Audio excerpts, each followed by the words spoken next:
Good evening, good afternoon, ladies and gentlemen. Thank you so very, very much for watching.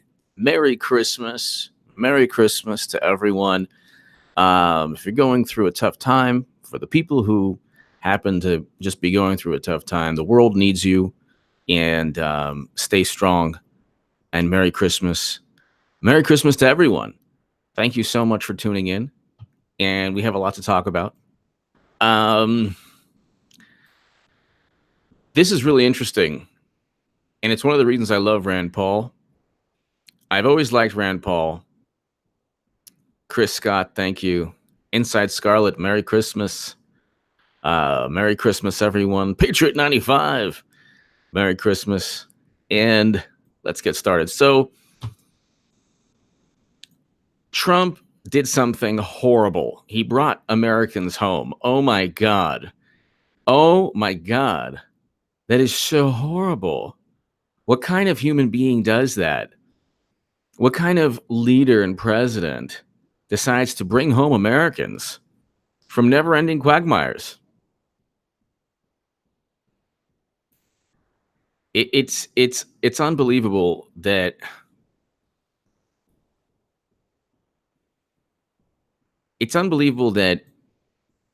people are so numb and ignorant and cold and heartless.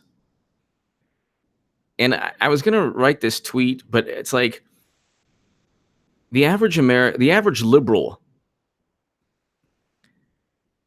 views the American military as like a disinfectant. Oh, you have there are these bad guys in this part of the globe. Okay, let's send a couple thousand Americans, and that'll prevent the bad guys from multiplying. Just spray a couple thousand Americans on this part of the map, and there you go. Not a problem.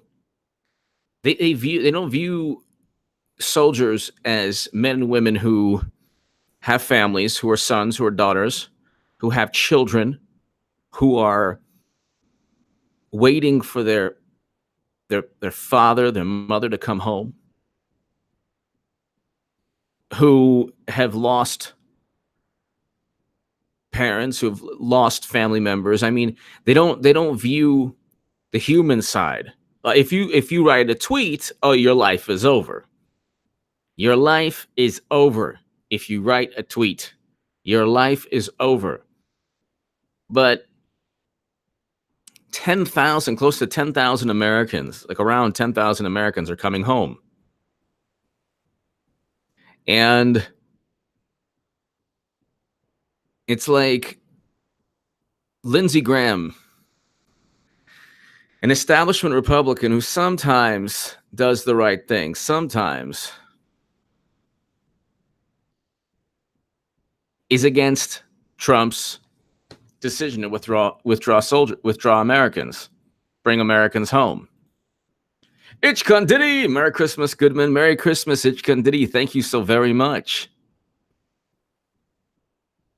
Thank you so very much. Merry Christmas to you. Thank you. And Ichkan Diddy, thank you. Merry Christmas.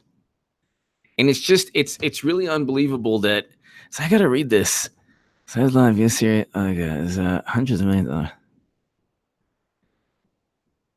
What is this guy talking about?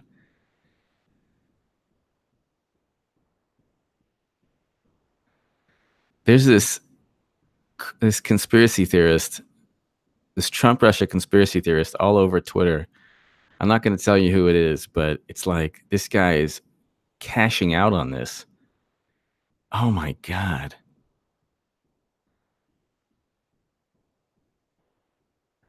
It's just constant. It's constant. Oh, forget it. It's like not even. There's no evidence of anything, and it's just the interesting thing with when they go after Trump. There's like no evidence of anything or even a crime. There's no crime and there's no evidence of a crime. With Clinton, there's a crime and evidence. They cover it up. By the way, Huber was an atrocity or abomination, just like Sessions. Sessions could have decided to form a special counsel, which needs to happen. You gotta have a special counsel. You have to have a special counsel. And that needs to happen. So Sessions could have appointed a special counsel. He decided not to. But anyway, that's a whole other story. But let's get to Rand Paul. Rand Paul has a great, like, he just goes off on Lindsey Graham. Where is this? So he was on CNN, Rand Paul, with Jake Tapper, Republican Senator Rand Paul. Excuse me, said he's very proud of President Trump for his decision to withdraw U.S. troops. And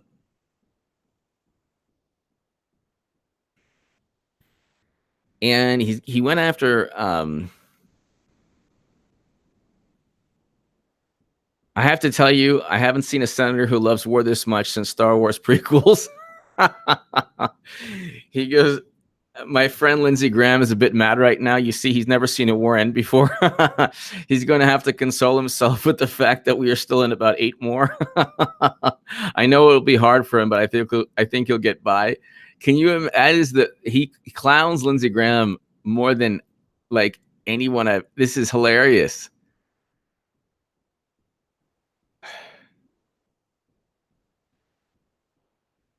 So he just goes in. My friend Lindsey Graham's a bit mad right now. You see, he's never seen a conflict end before.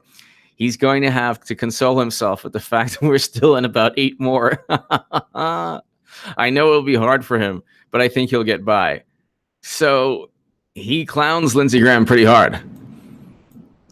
And it's really, really, really, it is just absolutely fantastic the way Rand Paul is. It's fantastic the way Rand Paul is supporting the president. Everyone should support the president. And it's like Democrats, where are the anti-war liberals? Like, where are these people? Where are these people? Where are these people?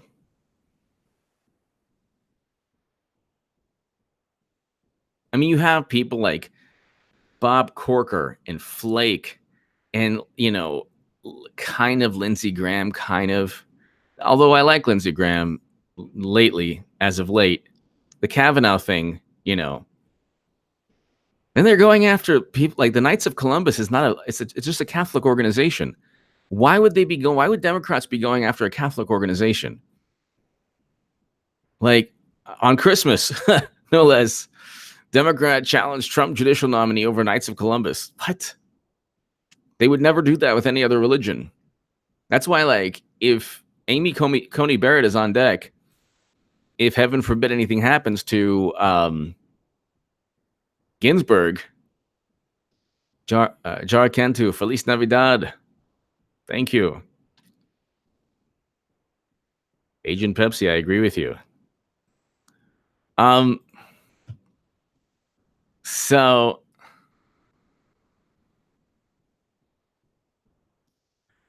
the Knights of Columbus are not it's interesting. If you were to ever bring up anyone's ethnicity or religion, if Trump did that and it was like, oh my God, Trump is this horrible person. But then they're doing that with this judicial nominee and it's just okay. Basically any behavior the left dislikes or finds reprehensible, if they do it, it's okay. If you do it, it's not good at all. What's good for them is just fine. Do as they say, not as they do, is what I'm trying to tell you. So that's basically this segment is about Trump just not receiving the praise he deserves. And you can pretty much say anything about Trump because the Clintons have degraded political discourse. They've thrust political discourse into such turmoil that James Comey is now a revered figure on the left. This guy's like the biggest liar on the planet.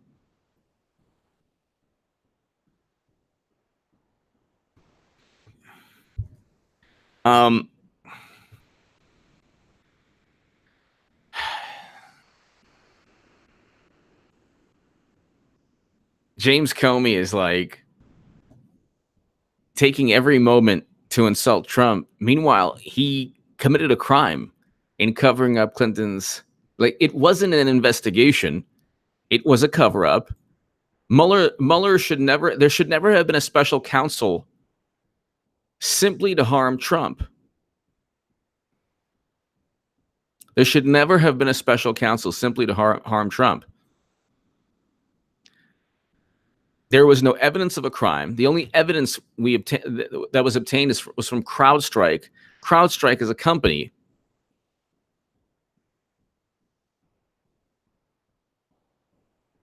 outsourced by the Democratic National Committee. Obviously, there's a huge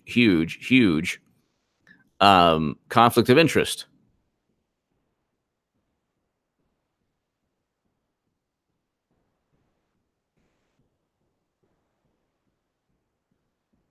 And then you have like $500 million spent by Obama. Let's read this. By the way, 63,000 Russian soldiers have been deployed since everything went down with Assad in 6-7 years ago. This is according to the BBC, The Guardian.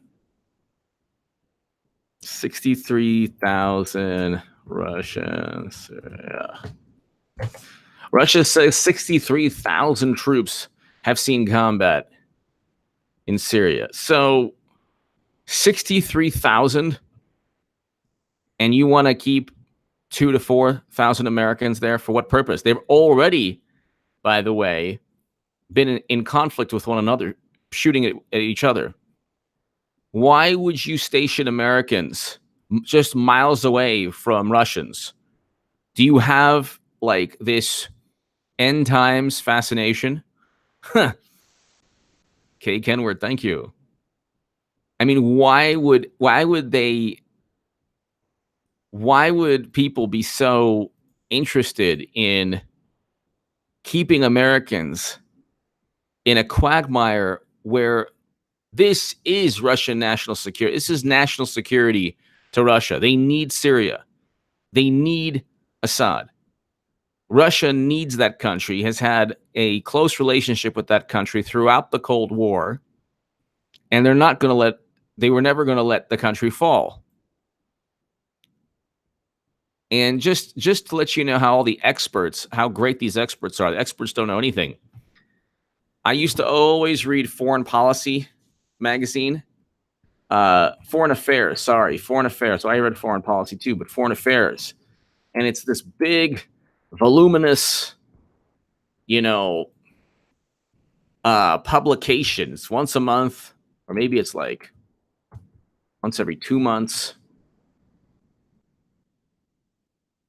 And it's by all the best foreign policy analysts in the world. Oh my God, they're so amazing. Oh my God. I remember reading early on, Assad's going to fall. Well, he didn't. But they were all predicting that. This was during the Obama years. You couldn't get a president who was more inept with foreign policy than President Obama. You couldn't get a president more inept, yet with a propaganda machine around him that made it seem like he was Winston Churchill.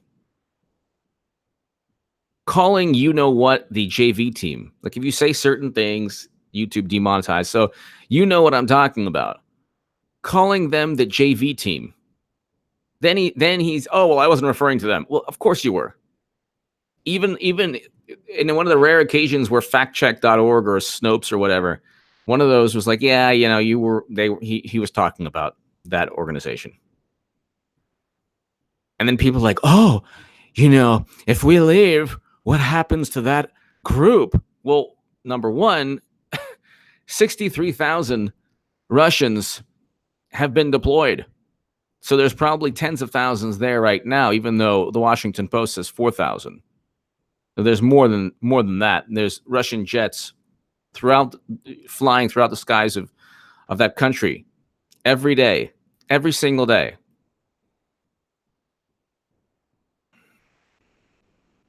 $63,000 troops have been sent. Have fought since 2015. So I'm wrong. It's actually since 2015. 63,000 Russian troops since 2015. So tell me again why we should be there so close in proximity. So close in proximity to a former Cold War adversary simply because Clinton and Obama presided over a uranium sale.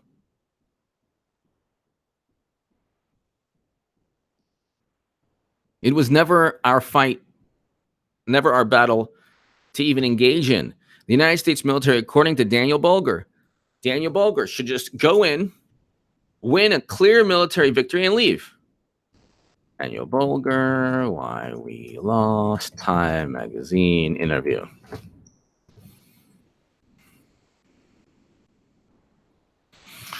So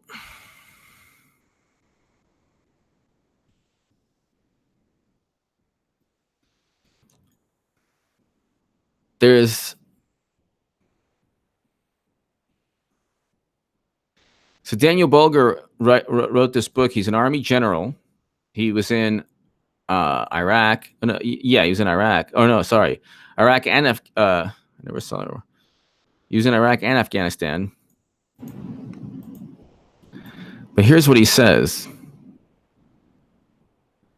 I am a United States Army general, and I lost the global war on, you know what? It's like Alcoholics Anonymous. Step one is admitting you have a problem. Well, I have a problem. So do my peers. And thanks to our problem, now all of America has a problem.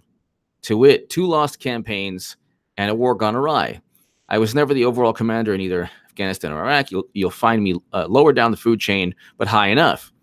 I commanded a 1-star advisory team in Iraq in 2005, 2006, an Army division, about 20,000 soldiers in Baghdad, 2009, 2010, and a 3-star advisory organization in Afghanistan, 2011, 2013.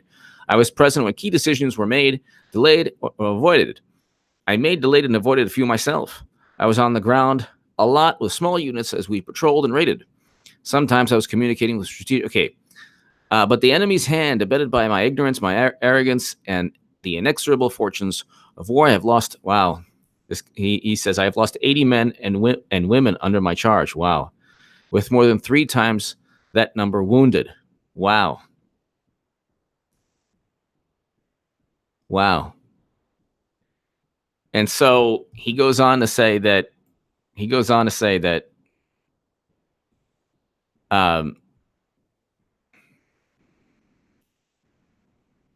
that we should not have the United States military, any military, but especially our military, is not made to just fight counterinsurgency wars. We learned that in Vietnam.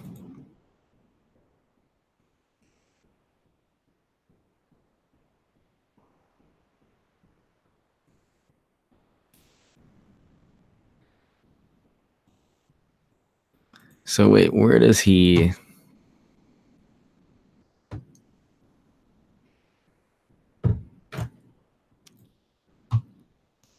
There's one paragraph, or it might be during an interview, where he just talks about we should win a victory and then leave. Not what Max Boot wants. Not what people like Max Boot, Bill Kristol, Hillary Clinton.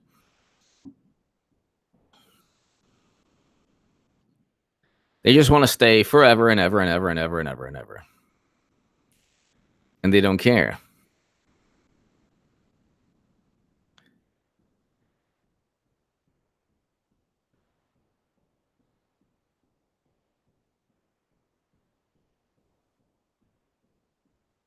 Here, as the United States military refocuses on its core strength, rapid, decisive, conventional operations,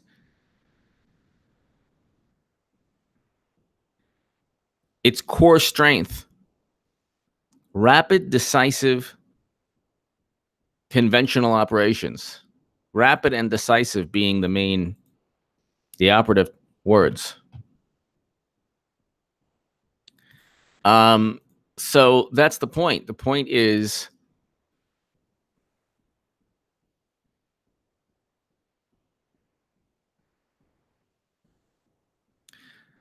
Karen Camille, thank you for your service. God bless you. Merry Christmas.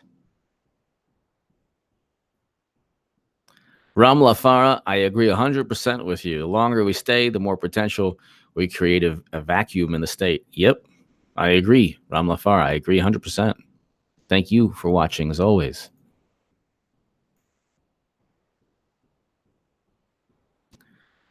This is really interesting. So this is an NPR interview. And he says, okay.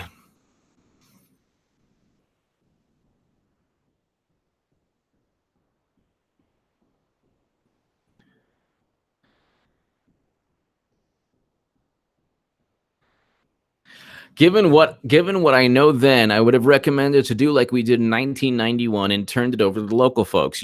Give them some backing, but not much beyond the embassy or maybe a couple hundred advisors or something. Certainly not hundreds of thousands of troops on the ground for 10 years. So he basically says, and there's a great quote from him I can't find right now, but this is also a great quote. He says we should never have stayed in either country or any of the countries. We should have simply performed the military objective and gone. Regime building is not no country has a military for that. There's no country with a military made to endure forever in a certain location. It's not our country. So, but there you go. I mean, it's like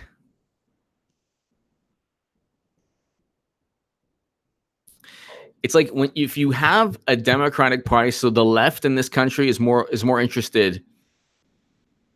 If you have a Democratic Party, generally, the left is supposed to be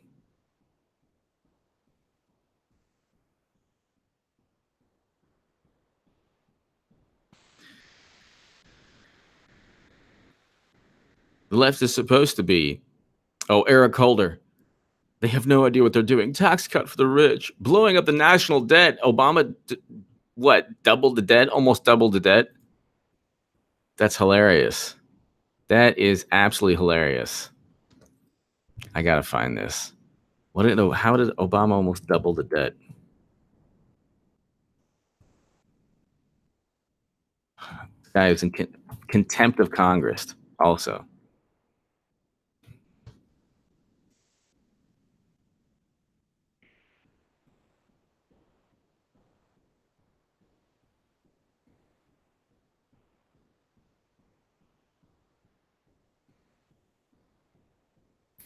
National debt nearly doubles under Obama.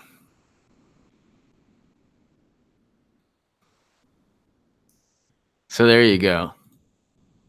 It's unbelievable.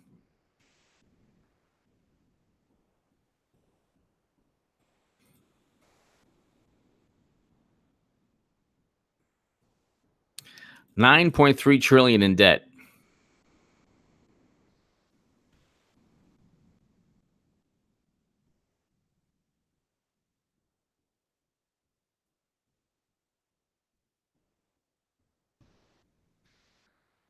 $9.3 trillion.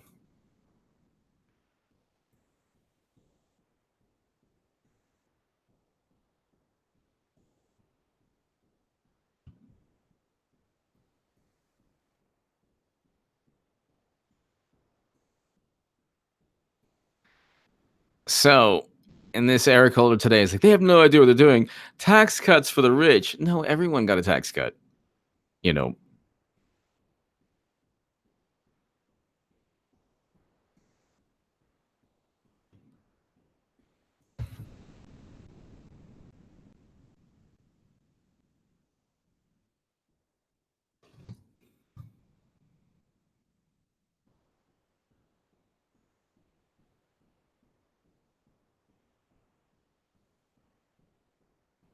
income. Okay, so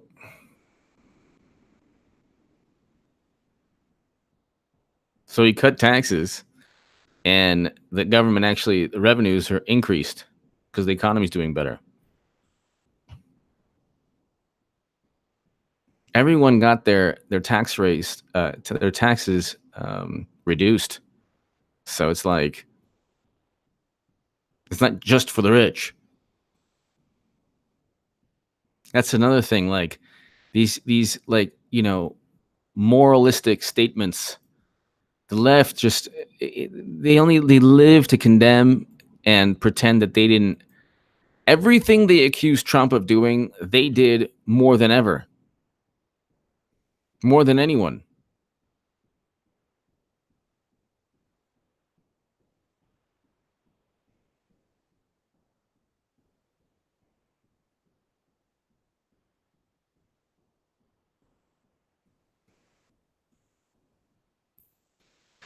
And I hope you all are having a wonderful Christmas, Christmas Eve. Tomorrow is Christmas, obviously, and I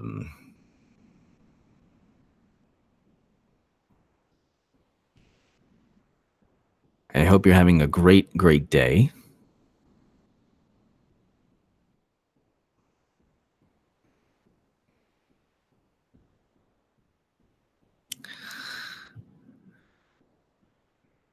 But it is very interesting how Rand Paul. It is very interesting how Rand Paul defended President Trump because he really hasn't seen a president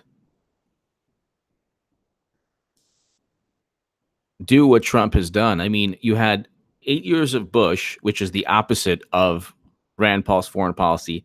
8 years of Obama, again, pretty much the opposite of Rand Paul's foreign policy. I wrote an article about Rand Paul that people couldn't stand. And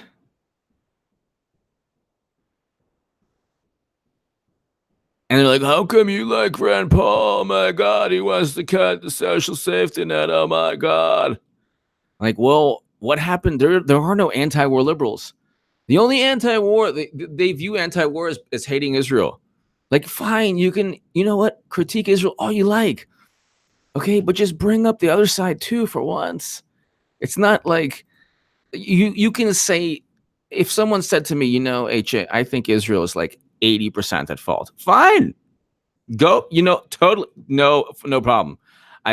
I can't really condemn that. I can disagree, but I'm not going to really condemn that, But like 100%, oh my God. Oh my God. And it's like,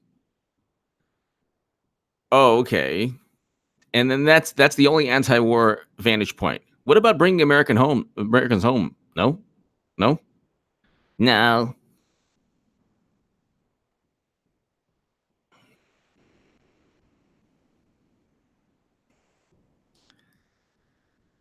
And the wars, and I have zero reason to.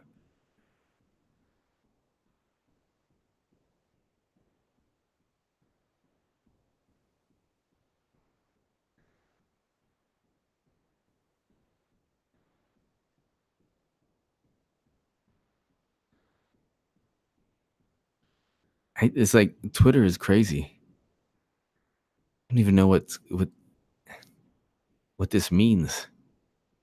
And you have people who are anti-war who found some reason to dislike Americans coming back. It makes no sense. Makes no sense at all.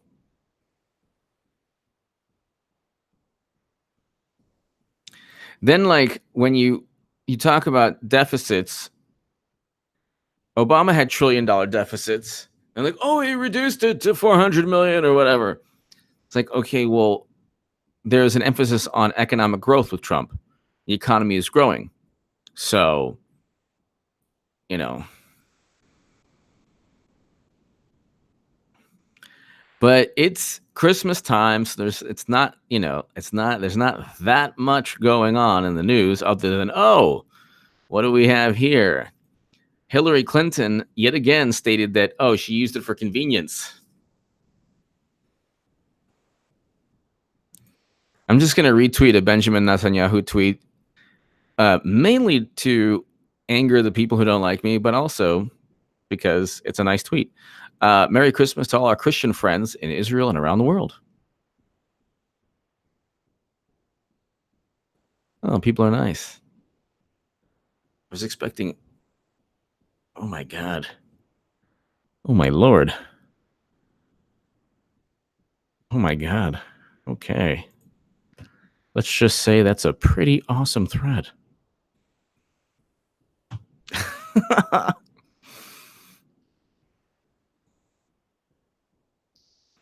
I'm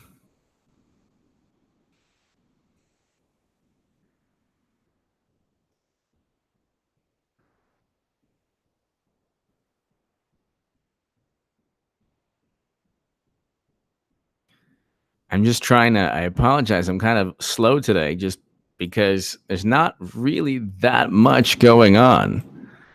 There's a lot going on, but let's just. 2 years ago, liberals were swearing Donald Trump would start multiple. That's right. Now they're upset because he's ending 2 wars and bringing home troops. Exactly.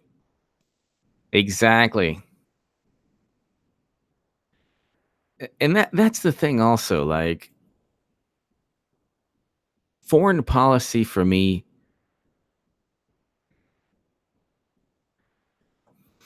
is the most important.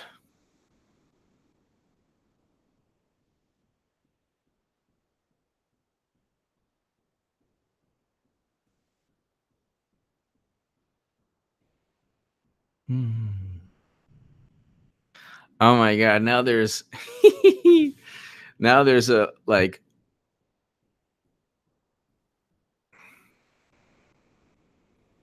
there's like a friction between Beto O'Rourke and Bernie Sanders voters and Beto O'Rourke. There was a David Sirota article that basically explained the guy is a fraud. And if you look at Beto O'Rourke, I would love for him to be the nominee. It would be hilarious. And I'll explain why. If you go to Open Secrets, Beto Trump. I mean, Beto and Cruz. Cruz is, by the way, is a horrible candidate. Just to let you know. Horrible candidate. $78 million raised. This is crazy. 78 million spent. Can this be real? That is insane. I thought it was like 50 something. Beto O'Rourke spent $78 million and lost, which makes sense in Texas, but still, he outspent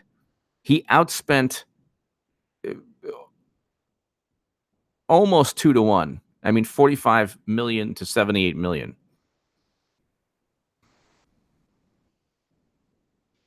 Little less than 2 to 1.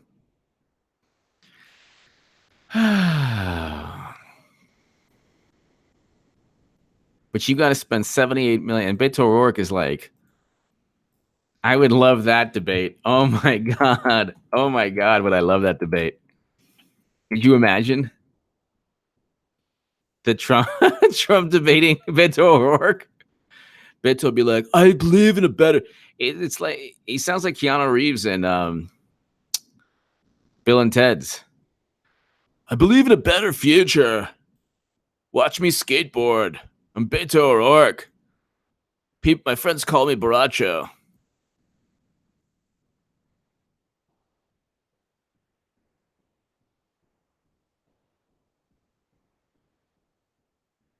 Papa D, thank you. Merry Christmas.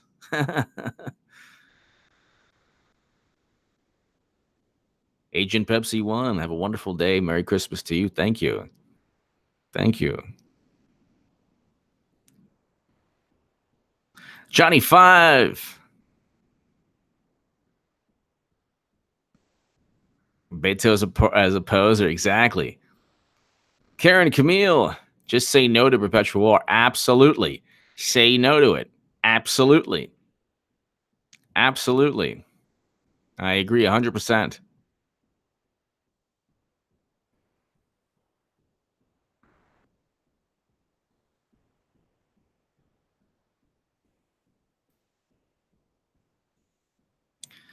So, yeah, Beto ORourke,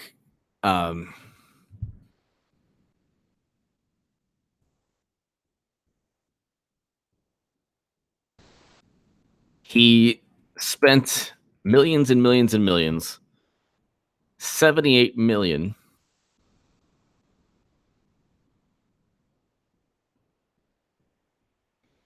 and still loses. Says here also that, I mean, this now Open Secrets shows a different number, but this Texas Tribune shows Ted Cruz at 33 million raised and Beto ORourke at 70 million. So you can you can see that there's a huge discrepancy. Huge discrepancy. Johnny 5. Karen and Camila, I agree with you 100%. 100%.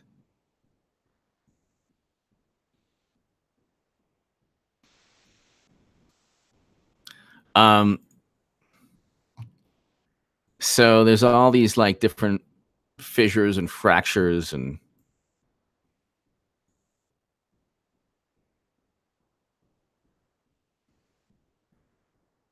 they have no message. It'll be hilarious when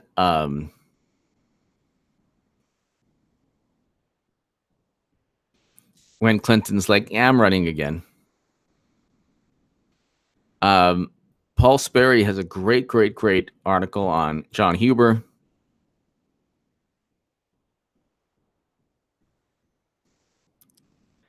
Huber and Horowitz investigation, deep state cons constructed by DOJ. Yes.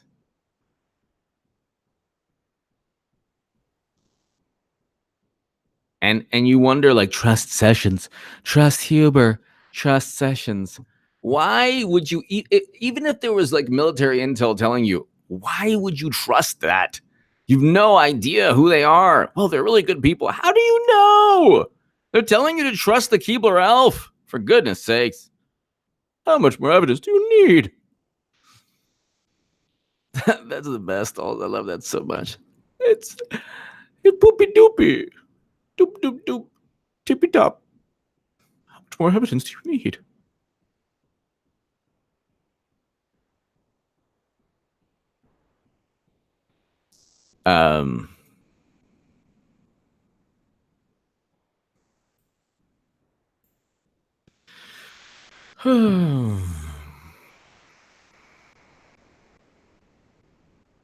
Ladies and gentlemen, I want to wish everyone here a Merry Christmas. Happy New Year. God bless you. And I will be back a little later. You know, it has been such a wonderful year with everyone here. I can't thank you all enough. And it's been a wonderful year, and it's going to be an even better year. It's going to be an even better year in 2019. So, God bless. Thank you. Merry Christmas, everyone. And thank you for your support. To my super chat, thank you. And Merry Christmas. Have a great, great, great evening. I'll be back later today. And have a wonderful, wonderful time. And remember, if you're going through a hard time, the world needs you. And just Merry Christmas to you. And thank you, everyone.